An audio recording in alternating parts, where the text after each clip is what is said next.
नमस्कार साथियों। डॉक्टर हरि सिंह गौर पर आज एक और नया वीडियो लेकर मैं आपके बीच हूँ।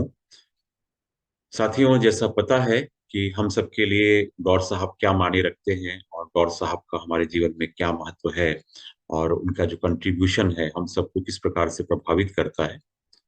और जैसा आप सभी जानते हैं कि पहले इससे पहले मैंने 3 वीडियो आपसे शेयर किया है हरि सिंह गौर साहब के जीवन के विभिन्न पहलुओं पे। जैसे मेरा पहला वीडियो जो था वो उनके प्रारंभिक शिक्षा और प्रारंभिक जीवन पे था, और उसके बाद का जो वीडियो था वो उनकी पॉलिटिकल लाइफ को लेके था और एज एन एडवोकेट उनका जो कंट्रीब्यूशन था उस पर हमने बात की थी। तीसरे वीडियो में मुझे लगता है कि मैंने सोशल रिफॉर्मर और सोशल रिफॉर्मर के रूप में उनकी जो भूमिका थी उस पर बात की थी, और महिलाओं के वुमेन एम्पावरमेंट के लिए उन्होंने जो काम किया था उस पर हम लोगों ने बात की थी। एक सेकंड वीडियो में शायद मैंने उनके लेखन पे भी बात की थी और लेखन के बहुत सारे पहलुओं पे बात की, लेकिन एक पहलू जो छूट गया था वो पहलू था डॉक्टर हरि सिंह गौर ने 2 किताबें लिखी थी, और वो 2 किताबें धर्म पर आधारित थी।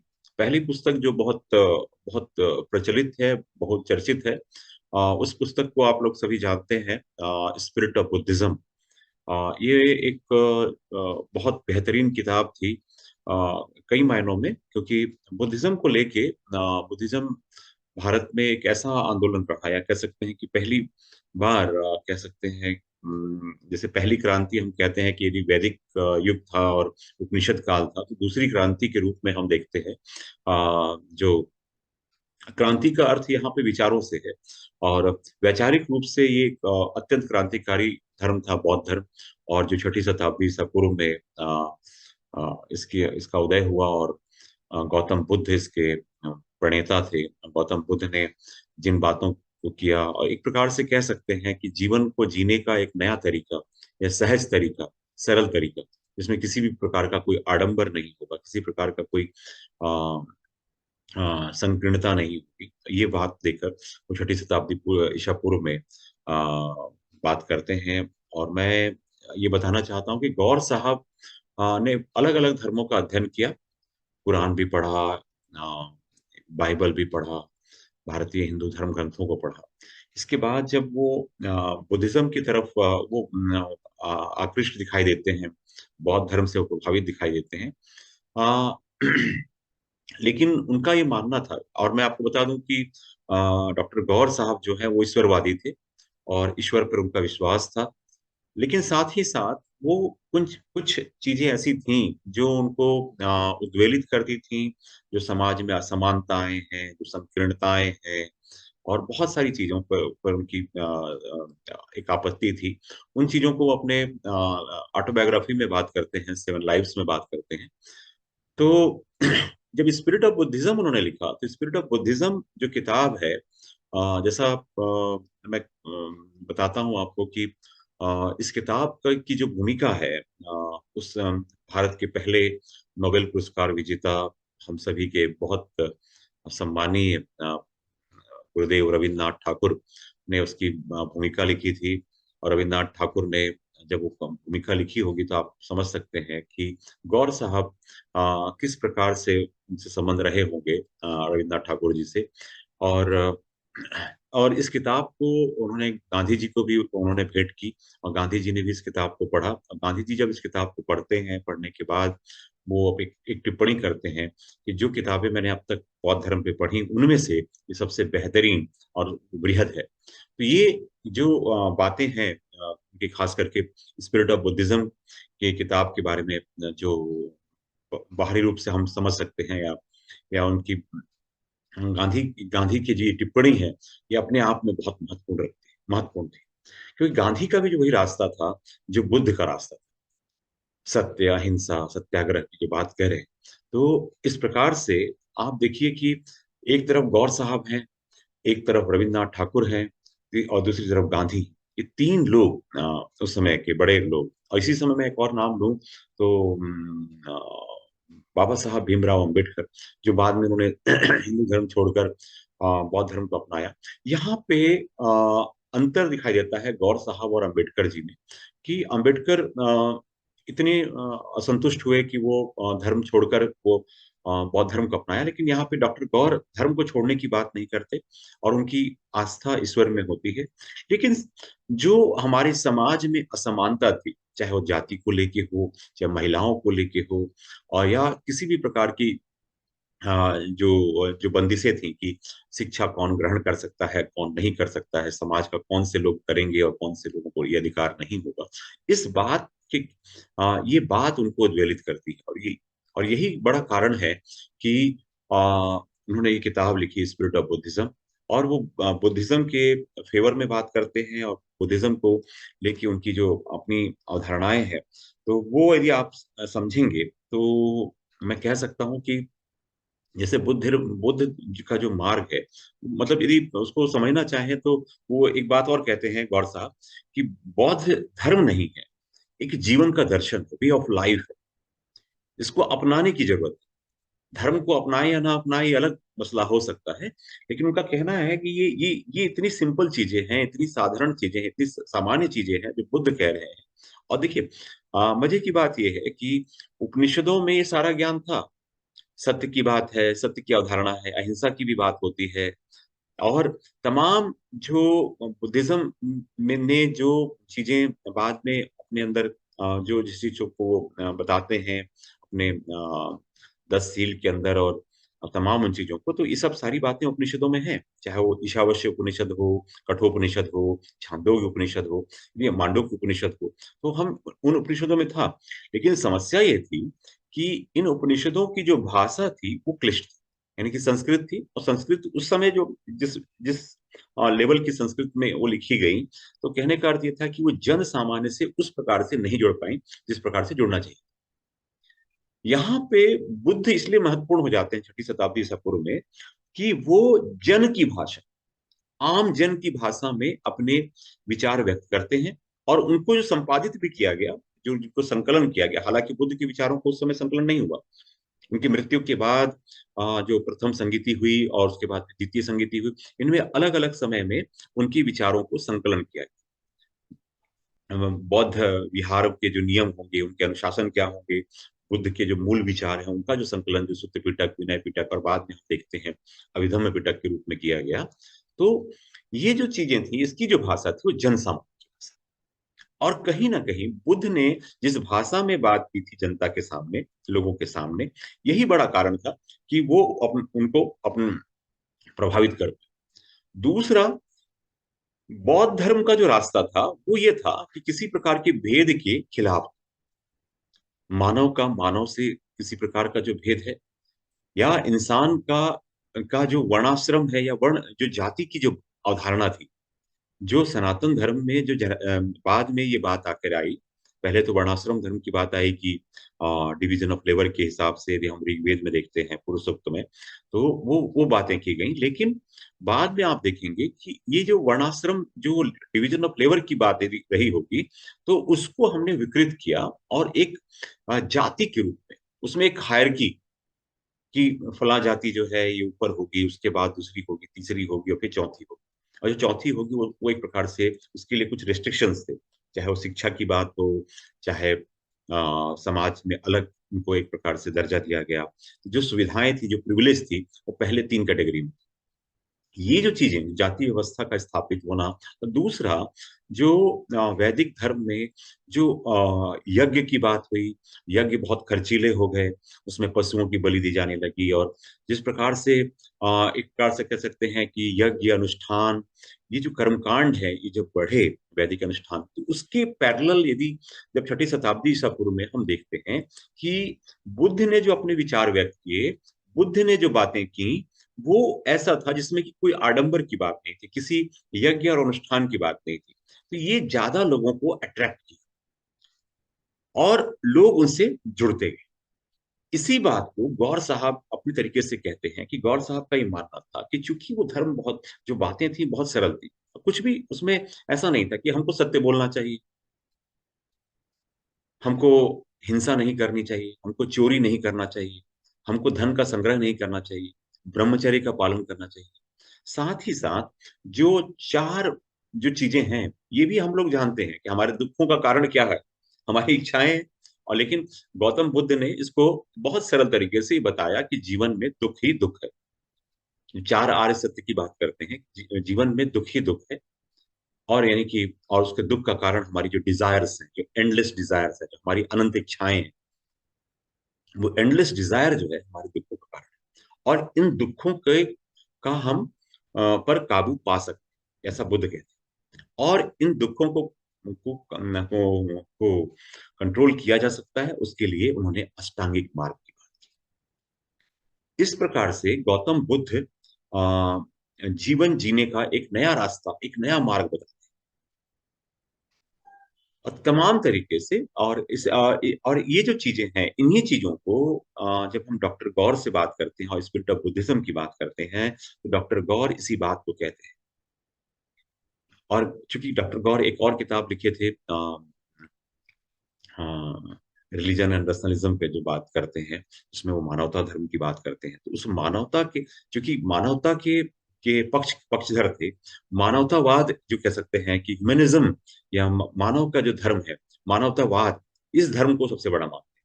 और उनका लगता है कि यदि कोई धर्म है जो सबसे करीब है, चाहे क्रिश्चियनिटी हो, चाहे सनातन धर्म हो, चाहे और जो धर्म है, तो उनमें कहीं ना कहीं वो एक फीलिंग वो अपनी किताब के माध्यम से बताना प्रयास करते हैं कि बुद्धिज्म जो है वे ऑफ लाइफ है। और दूसरा, बुद्धिज्म जो है एक कह सकते हैं हर जन साधारण के लिए, हर सामान्य आदमी के लिए अप्रोचेबल है।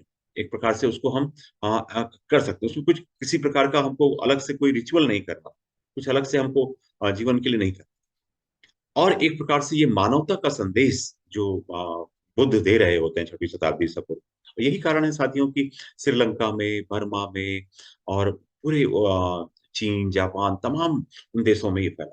श्रीलंका, बर्मा और कुछ देशों में वो मूल जो विचार हैं गौतम बुद्ध के, वो उस प्रकार से अडॉप्ट कर लिए। इसको हम लोग हीनयान कहते हैं, छोटा यान कहते हैं।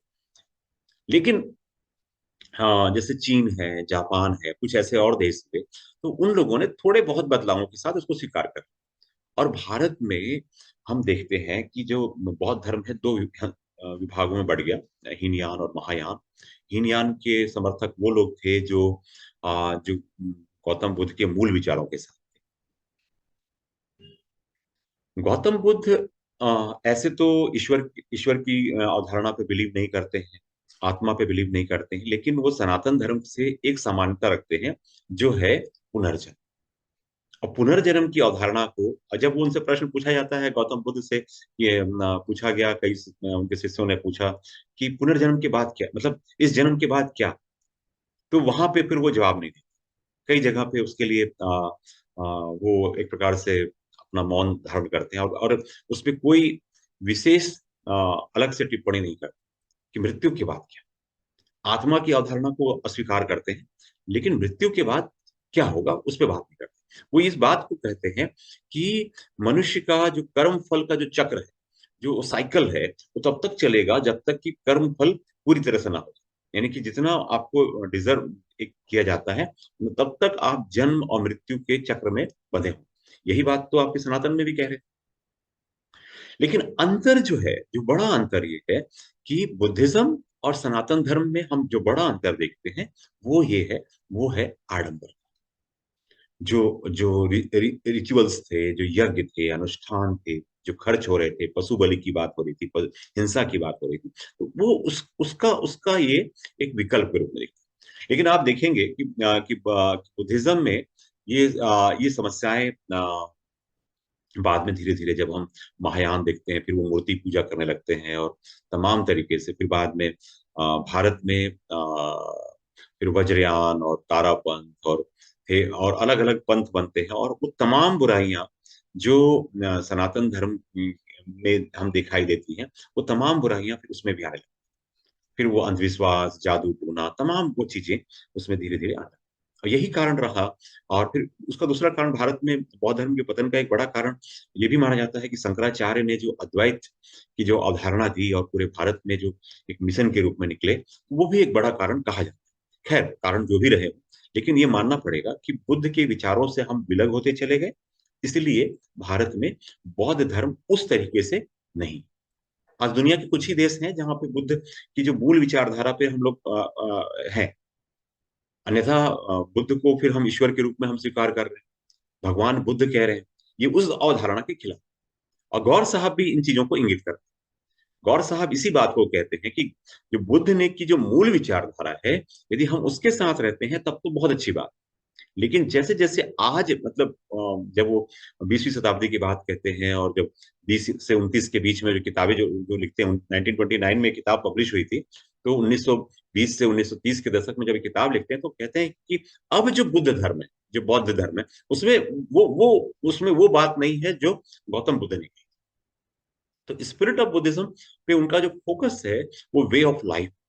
और वो कहते हैं कि इतना उदात्त है, इतना कह सकते हैं इसमें जो फोर्स है कि जीवन में हम बेहतर कर सकते हैं। हम कह सकते हैं कि एक सिंपल लाइफ को में किस प्रकार से हम निर्माण प्राप्त कर सकते हैं, किस प्रकार से हम जो मोक्ष की अवधारणा हमारे यहाँ पे है, धर्म अर्थ काम मोक्ष पुरुषार्थ की जो बात की गई है, उसी प्रकार से यदि हम पुरुषार्थ की बात करें, धर्म अर्थ काम मोक्ष, ये चार की अवधारणा है। और ये चारों अवधारणा को यदि हम बहुत अच्छे से गहरे से समझें, धर्म का अर्थ क्या है? धर्म का अर्थ यहाँ पे किसी धर्म से संप्रदाय विशेष से नहीं है। धर्म का अर्थ ये है कि हम हमारा कर्म, हम जिसमें हैं उस स्टेटस में हमारा हम क्या कर्म करें, और यदि हम उस कर्म का पालन सही तरीके से कर रहे हैं, यानी कि हम प्रॉपर धारण कर रहे हैं, यानी कि हम अपने धर्म पर हैं। हम धर्म धर्म का काम जो करेंगे तो वो हम अर्थ, यदि हमारा कर्म ऐसा होना चाहिए कि वो अर्थपूर्ण हो। इसका दो अर्थ हो सकते हैं, एक है कि अर्थपूर्ण हो, दूसरा जीवन को जीने के लिए हमें पैसे की भी आवश्यकता। तो वो जो हम पैसा कमाएंगे वो अर्थपूर्ण धर्म, धार्मिक धर्म पर आधारित हो, कि उसको हम किसी भी खराब तरीके से नहीं कर सकते। यदि हम धर्म और अर्थ की प्राप्ति को, धर्म के माध्यम से हम अर्थ की प्राप्ति करते हैं, तो हम अपनी डिजायर्स को पूरा कर सकते हैं। काम, जो काम की अवधारणा, और काम जब आपकी सारी डिजायर्स पूरी हो जाती हैं, जैसा कि हमारे यहाँ पे आश्रम की बात की गई है, तो जब सारी डिजायर्स पूरी हो जाती हैं तब आप मोक्ष के लिए आगे बढ़ते हैं। और इसको फिर हम देखते हैं कि सनातन परंपरा में इसको आश्रम के साथ जोड़ा गया, ब्रह्मचर्य, ब्रह्मचर्य के साथ धर्म की बात आती है, और गृहस्थ के साथ आता है अर्थ और काम, और इसके बाद मोक्ष की बात जब आती है तो वानप्रस्थ और संन्यास की बात। तो ये एक आदर्श कल्पना है। लेकिन ये जो पुरुषार्थ की जो बात की गई है, यानी मतलब मैं बताना भी चाह रहा हूँ कि डॉक्टर गौर इस बात से एग्री करते हैं कि धर्मों में बहुत समानता है। इस प्रकार से क्रिश्चियनिटी की बात करते हैं कि इनमें सिमिलैरिटी बहुत सारी, बस अंतर ये है कि बुद्धिज्म जो है उसकी अपील है, जो लोगों को अपील करती है, वो ज्यादा कह सकते हैं वो ज्यादा प्रभावशाली। यही कारण रहा कि ये जो धर्म है, हालांकि हमने जैसे ही भगवान को बुद्ध बुद्ध को हमने भगवान बनाया, तो हमने भगवान जैसे ही हमने भगवान बनाया तो भारत से निर्वासित कर दिया, ये क्या मान लीजिए। और ये मेरा अपना एक मानना है कि जब भी हम किसी महान व्यक्ति की विचारों को हम जब हम उसको भगवान का की अवधारणा दे देते हैं, तो हम एक प्रकार से उनके विचारों की हत्या कर देते हैं। एक प्रकार से हम जैसे हम उनको भगवान बता देते हैं, तो हम ये स्पष्ट कर देते हैं कि ये भगवान ही कर सकते हैं, हम इंसानों की बस की बात। तब यहाँ पे वही बात हो गई कि जो सारे जो उपदेश थे, जो गौतम बुद्ध के मूल विचार थे, वो सिर्फ ये हो गया कि ये भगवान के लिए है, ये हमारे लिए नहीं। ये बहुत आसान तरीका है, बहुत कंफर्ट में हम लोग इस बात को मतलब इसको अडॉप्ट कर लेते हैं। और यही कारण रहा कि भारत से धीरे धीरे बुद्धिज्म बाहर की ओर चला। भारत में रिवाइव हुआ जब अंबेडकर 14 अक्टूबर 1956 में बौद्ध धर्म को स्वीकार करते हैं। वो न्यू बुद्धिज्म था। वो जैसे 22 प्रतिज्ञाएं लेते हैं, तो वो एक प्रकार का वो नई बात, जिसमें कि क्योंकि बुद्ध ने कभी नहीं कहा कि मैं ब्रह्मा विष्णु महेश को नहीं मानूंगा, या मैं इनको ये नहीं करूंगा। ऐसा कहीं पे भी बुद्ध अपने पूरे तमाम अपने विचारों में ये बात नहीं कहते। लेकिन अंबेडकर एक नया डिस्कोर्स खड़ा करते हैं उन 22 प्रतिज्ञा के माध्यम से। तो ये न्यू बुद्धिज्म, ये बुद्धिज्म ठीक है कि वो मानते हैं कि मैं बुद्धिज्म अडॉप्ट कर रहा हूं, लेकिन बुद्धिज्म के साथ एक अपनी एक आइडियोलॉजी को भी, अपनी अपने विचार को भी उसमें इम्पोज कर, इसलिए उसको न्यू बुद्धिज्म कहा। तो आज जो बुद्धिज्म भारत में है वो बुद्धिज्म वो नहीं है जो बुद्ध का, जो बुद्ध जिन विचारों को लेकर चले थे वो उस पर बात नहीं हो रही थी। ये न्यू बुद्धिज्म, जो अम्बेडकर के बाद, अम्बेडकर ने इसमें कुछ चीजें अपनी फिलॉसफी उसके साथ अपने अवधारणाओं को, अपने कॉन्सेप्ट्स को जोड़ा, क्योंकि अम्बेडकर को यदि आप पढ़ेंगे तो वो बुद्धिज्म के उन एस्पेक्ट से उनकी सहमति नहीं है जिसमें वो पुनर्जन्म की बात करते, कर्म फल की बात करते, उस उसको लेके उनकी सहमति नहीं दिखाई। तो इस तरह के से साथियों, मैं ये जो लेक्चर्स आपके सामने लेकर आया हूँ तो उसमें दो बातें महत्वपूर्ण है। पहला कि स्पिरिट ऑफ बुद्धिज्म जो किताब है वो इसलिए क्रांतिकारी है क्योंकि उन्होंने बुद्धिज्म को बहुत एलोबोरेट तरीके से बताने का प्रयास किया। एक प्रकार से उन्होंने क्रिश्चियनिटी को भी बताया है, सनातन धर्म के बारे में बात की है, और साथ में बुद्धिज्म क्यों अलग है, क्यों गौतम बुद्ध के विचार सबसे क्रांतिकारी दिखाई देते, इस पहलू पर उन्होंने बात की। और उनका कहीं ना कहीं मानना था कि बुद्धिज्म मानवतावादी धर्म के बहुत करीब है। तो ये एक उनकी महत्वपूर्ण बात थी। और चूंकि ये पूरा जो लेक्चर मेरा रहा, मैं आपसे जो बात किया, मैं गौतम बुद्ध के धर्म आ, और स्पिरिट ऑफ बुद्धिज्म के बारे में बात करनी थी, और उसके माध्यम से बताना था कि स्पिरिट ऑफ बुद्धिज्म है क्या। यानी कि मैं इसको अंत में यदि दो तीन लाइनों में समाप्त करूं तो ये कहूं कि बुद्धिज्म, जो स्पिरिट ऑफ बुद्धिज्म है, वो कहता है कि बुद्धिज्म जीने का आसान रास्ता, कह सकते हैं कि वे ऑफ लाइफ है। और बुद्धिज्म में जो विचार हैं वो हम सब अंगीकार करते हैं, हम चाहे किसी भी धर्म में, चाहे हम सनातनी हो, चाहे हम इस्लाम में हो, चाहे हम क्रिश्चियनिटी में हो, चाहे सिखिज्म में हो। तो उनके जो विचार हैं कोई ऐसे विचार नहीं है कि आप जब बुद्ध धर्म को धारण करेंगे तभी आप जाके उसके साथ हो सकते हैं। उनकी जो बातें हैं, उनकी जो शिक्षाएं हैं, उनको हम ऐसे ही एज इट इज जिसमें है उसमें भी आत्मसात कर सकते हैं। इसमें एक और बात वो खड़ा करते हैं, कौन सा ऐसा धर्म है जो सत्य की बात नहीं करता, अहिंसा की बात नहीं करता, मानव प्रेम की बात नहीं करता, मनुष्य मनुष्य का प्रेम की बात नहीं करता। सारे धर्म कर रहे हैं, लेकिन जो तरीका है वो, जिसमें अष्टांगिक मार्ग की बात की गई है, 10 सील की बात की गई है, 4 आर्य सत्य की बात की गई है, वो बहुत सिंपल और बहुत साधारण तरीके से बताई गई है। अब बुद्ध ये मानते हैं कि देखिए समस्या दो है, कि मनुष्य का जब हम बात करते, फिलोसफिकल बात करते हैं, तो हम तो बहुत सारी बातें करते हैं, लेकिन मनुष्य के अंदर में जो काम, क्रोध, मद, लोभ और ईर्ष्या, ये जो विकार हैं, ये विकार जो है मनुष्य को दूसरे मनुष्य से कहीं ना कहीं एक प्रकार से उस संघर्ष की स्थिति में लाते हैं। जो कॉन्फ्लिक्ट ऑफ इंटरेस्ट जो होता है हमारा, चाहे हमारे परिवार में हो, चाहे परिवार के बाहर समाज में हो, तो ये सारी चीजें जो कॉन्फ्लिक्ट्स हैं, ये कहीं ना कहीं खड़ा करते हैं। और यहाँ पे बुद्धिज्म बहुत हमारे लिए काम का चीज है, क्योंकि ये मध्यम मार्ग की बात करते हैं। जो अष्टांगिक मार्ग है वो मध्यम मार्ग, हमको एक्सट्रीम पे नहीं जाना है, न किसी के जैसे यहाँ पे जैसे हम जैन धर्म की बात करें तो जैनिज्म में अहिंसा को लेकर एक्सट्रीम पे चले जाते हैं। जो कि और इसका इसका बड़ा कारण ये रहा कि जब अहिंसा को लेकर बहुत एक्सट्रीम पे जाते हैं, उसकी समस्या ये रही कि भारत के बाहर वो धर्म नहीं फैल पाया। दूसरा, भारत में भी एक छोटे से समुदाय के अंतर्गत वो सिमट कर रहे। तो किसी भी धर्म की एक्सेप्टेबिलिटी तब बढ़ जाती है जब उसके विचार एक प्रकार से कह सकते हैं एकदम सहज सरल हो और सर्वग्राह। और ये चीज बुद्धिज्म में दिखाई देती है, और इसी बात को गौर साहब अपने किताब में लिखते हैं। और वो मानते हैं कि हम बिना बौद्ध धर्म को अपनाए भी हम बौद्ध धर्म के सारी अच्छी बातों को एक्सेप्ट कर सकते हैं। That is spirit of Buddhism. तो साथियों, इस लेक्चर में बस मैं इतना ही कहूंगा। और उनकी दूसरी किताब थी जो रिलीजन एंड रेसलिज्म पे बात करते हैं, तो वो मानवता धर्म की बात है, जो मैंने तम इस व्याख्यान के दौरान प्रत्यक्ष और अप्रत्यक्ष रूप से बात की। यही वो बात उसमें भी वो कह रहे होते हैं। तो आज के इस व्याख्यान में इतना ही मैं आपसे कहूंगा। और एक और वीडियो मैं आपके सामने लेकर आऊंगा, और वो वीडियो होगा कि गौर साहब कई दुनिया का भ्रमण किया, दुनिया में कई देशों का भ्रमण किया, जापान का, फ्रांस का, और उन देशों में घूमने के बाद कुछ चीजें थी जो उनसे प्रभावित थे, और उनको लेकर उनकी क्या विचार थे, नंबर एक। दूसरा, उनके बारे में भारत के बड़े बड़े लोगों ने, चाहे हमारे दूसरे राष्ट्रपति राधा कृष्णन जी हो, पंडित रविशंकर शुक्ल हो, चाहे और जो महान नेता थे उस समय के, उन लोगों ने जो डॉक्टर हरि सिंह गौर के बारे में बातें की हैं, जो टिप्पणी की है, उस पर हम लोग बात करें। तो तब तक के लिए मुझे अनुमति दें।